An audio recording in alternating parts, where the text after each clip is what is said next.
Good morning, pre-K. Happy Tuesday.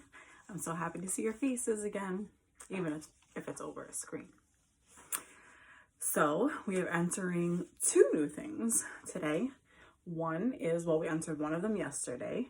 We entered a new month yesterday. Does anybody know what that month is? That we're in a new month. What month is it?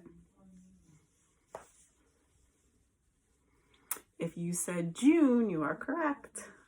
So today is June 2nd, 2020. Remember, we've been practicing writing it this way.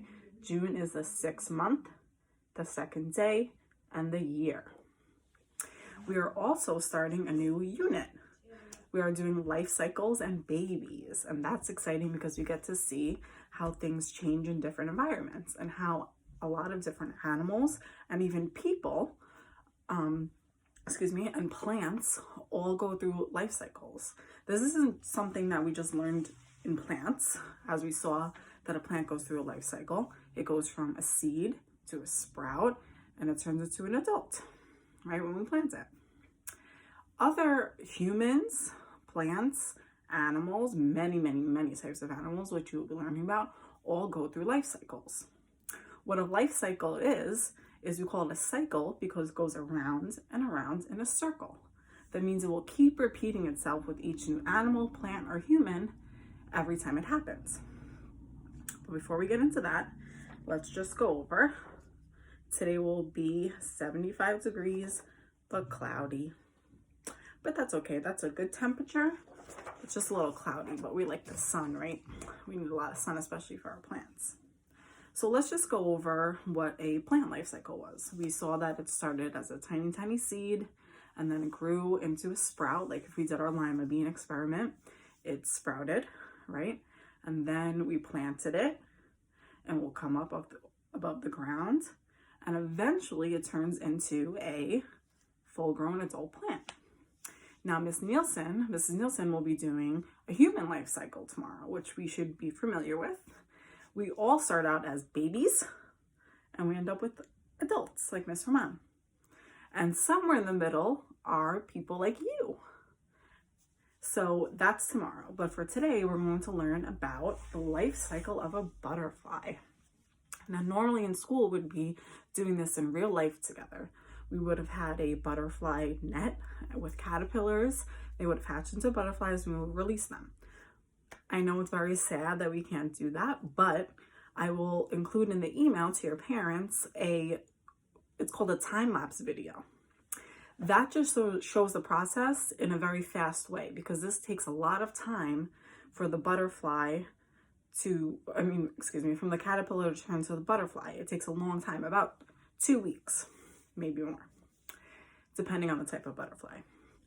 So what a time lapse is it just goes through the whole process, but at super speed. So you could see what it goes through, but you don't have to wait days and days and weeks to see it.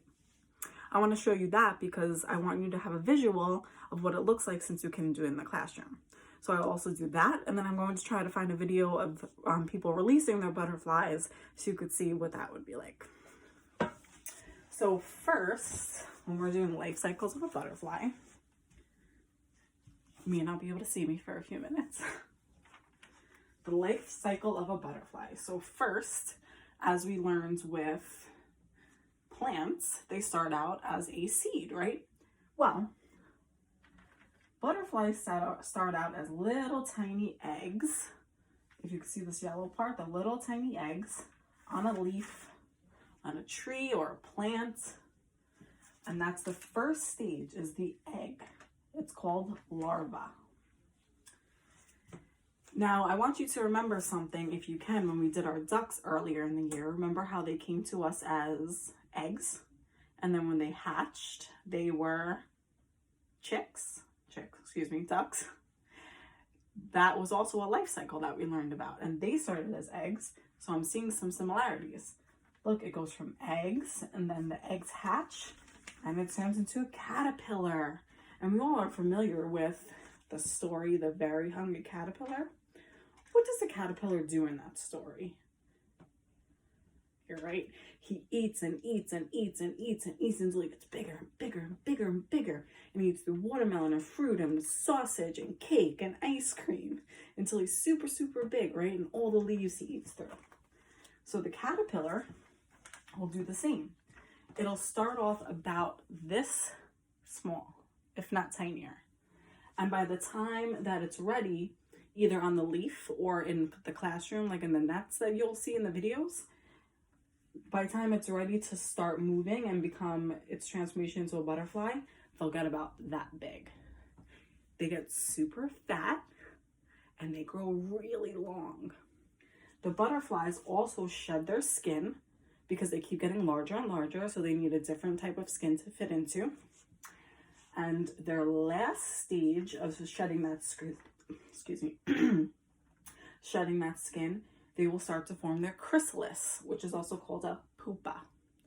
The chrysalis is where the butterfly will live for about 2 weeks. In that 2 weeks, the caterpillar transforms into a butterfly in its little comfortable chrysalis. It's all wrapped up in there snug and it's waiting to be transformed. That is the 3rd stage. Then we reach the final stage, which is a adult butterfly. That's when we would release them. Now, I want you to pay attention as you learn about different stages and different stages in different life cycles that we're going to be learning about, because you're going to see a lot of similarities. For example, babies start off as little babies, right? Like as a small little caterpillar. And then maybe you transform into a child, like a 4-year-old, and then a teenager, and then an adult, on and on. We're going to be learning about chicks. We're going to be learning about turtles, Mr. Mott's favorite.